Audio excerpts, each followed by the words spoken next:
لبيك اللهم لبيك لبيك لا شريك لك لبيك إن الحمد والنعمة لك সুপ্রিয় দর্শক শ্রোতা, পবিত্র হজ উপলক্ষে সময়ের বিশেষ প্রোগ্রাম আল হাজ্জুল মাবরুরে আপনাদেরকে স্বাগত জানাচ্ছি।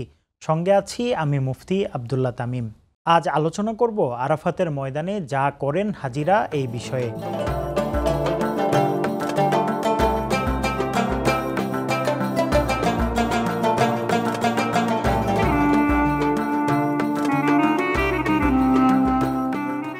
আরাফাতের ময়দান বিচার দিবসের হাসরের ময়দানের কথা স্মরণ করিয়ে দেয়, যেখানে সমগ্র মানবজাতি একত্রিত হবে সুবিস্তৃত এক ময়দানে। এ দিবস সবচেয়ে বেশি কল্যাণপ্রাপ্ত দিবস। এ দিবসে আল্লাহ তাআলা তার ক্ষমা, রহমত ও দয়া উপস্থাপন করেন। আরাফাতের ময়দান হারাম এলাকার সীমানার বাইরে অবস্থিত। মসজিদুল হারাম থেকে প্রায় ২২ কিলোমিটার দূরে অবস্থিত আরাফাতের ময়দান।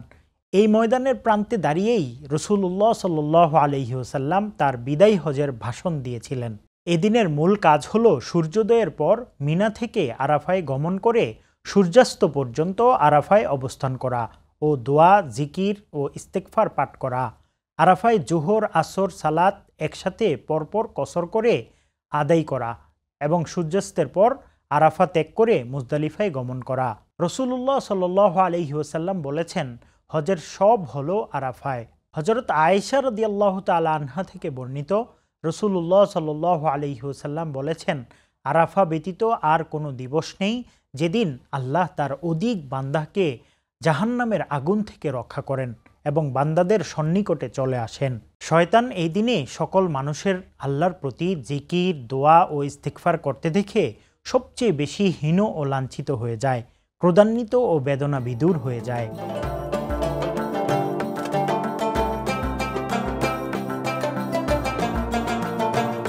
৯ জিলহজ মিনায় ফজরের নামাজ আদায়ের পর আরাফার উদ্দেশ্যে দলবদ্ধ হয়ে রওনা হতে শুরু করেন হাজিরা। সাধারণত সবাই বাসে যান, তবে হেঁটেও যান কেউ কেউ। আরাফাতের সীমানার ভেতর প্রবেশ করে নামিরা মসজিদে ইমামের খুতবা শোনেন হাজিরা এবং জোহর, আসরের নামাজ একসাথে ইমামের পিছনে আদায় করেন তারা।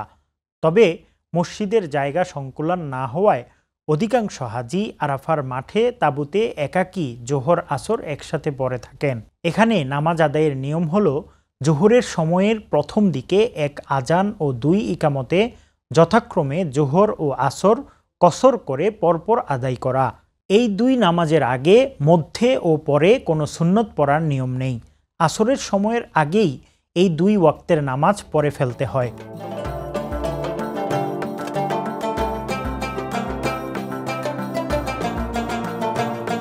আরাফাতের দিবসের রোজা পূর্বের ১ বছরের ও পরের ১ বছরের গুনাহের কাফফারা হয়ে যায়। তবে এই রোজা হাজিদের জন্য নয়, বরং যারা হজ করতে আসেননি তাদের জন্য। আপনার পরিবারবর্গকে বাড়িতে এই দিনে রোজা রাখতে বলুন। হাজিদের জন্য আরাফাতের দিনে রোজা রাখা মাকরুহ।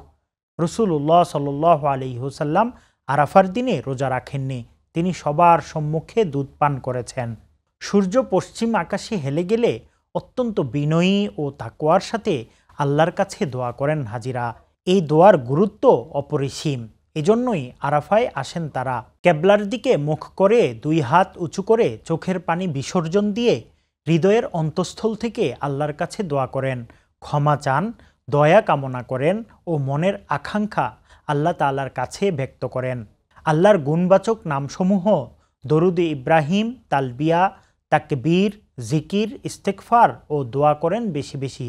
প্রথমে নিজের জন্য ও পরে পরিবার, আত্মীয় স্বজনদের জন্য, তারপর প্রতিবেশী, পরিচিত জনদের জন্য এবং শেষে পুরো মুসলিম উম্মার জন্য দোয়া করা উত্তম। আরাফার দিনে এই দোয়া পড়া উত্তম। লা ইলাহা ইল্লাল্লাহু ওয়াহদাহু লা শারীকা লাহু লাহুল মুলকু ওয়া লাহুল হামদু ওয়া হুয়া আলা কুল্লি শাইইন কদির। অর্থাৎ আল্লাহ ছাড়া সত্যিকার কোনো ইলাহ নেই, তিনি একক, তার কোনো শরিক নেই। সকল সার্বভৌমত্ব ও প্রশংসা একমাত্র তারই, তিনি সর্ববিষয়ের উপর সর্বশক্তিমান।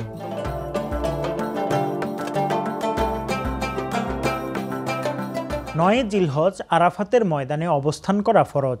সূর্য পশ্চিম দিকে ঢলে যাওয়ার পর থেকে আরাফাতে অবস্থানের প্রকৃত সময় শুরু হয়।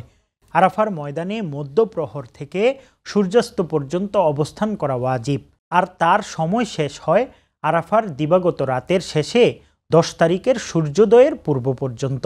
আরাফাতের ময়দানে সূর্যাস্তের পর লাল হলুদ আভা বিলীন হওয়া পর্যন্ত ধীরস্থির অবস্থান করতে হয় এবং মাগরিবের আজানের পর নামাজ আদায় না করেই মুজদালিফার উদ্দেশ্যে রওনা হতে হয়।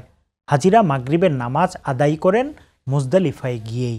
প্রিয় দর্শক, হাজিদের হজের প্রস্তুতির বিষয়ে সৌদি আরব থেকে সেখানকার অবস্থা জানাচ্ছেন সময় সংবাদের সৌদি প্রতিনিধি আরিফুর রহমান।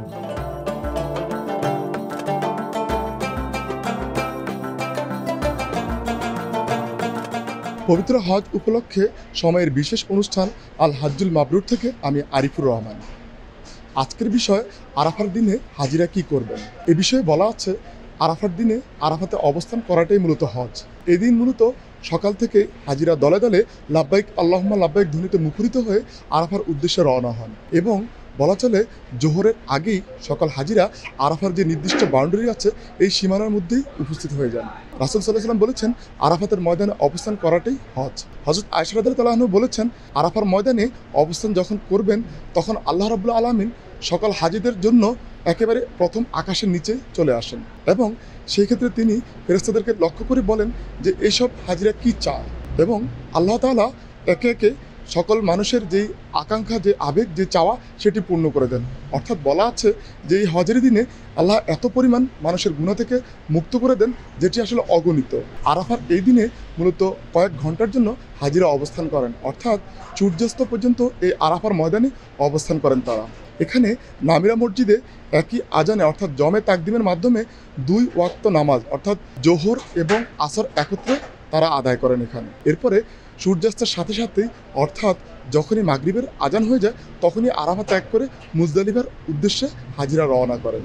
আরাফাতের এই দিনে মূলত হাজিরা এখানে অবস্থান করে সম্পূর্ণ জিকির আজগারে নিজেদেরকে মনোনিবেশ করেন এবং আল্লাহর সান্নিধ্য গ্রহণে চেষ্টা করেন এবং দুনিয়াবি যে কাজ অর্থাৎ দুনিয়াবি কাজের বাইরে শুধুমাত্র আল্লাহর সন্তুষ্টির জন্যই এখানে অবস্থান করেন হাজিরা।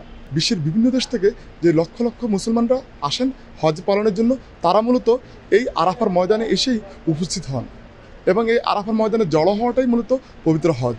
আরাফাতের দিন এই থাকে হাজিদের কর্মসূচি। আজকের পর্বে এ পর্যন্তই। দেখা হচ্ছে আগামী পর্বে অন্য কোনো বিষয় নিয়ে।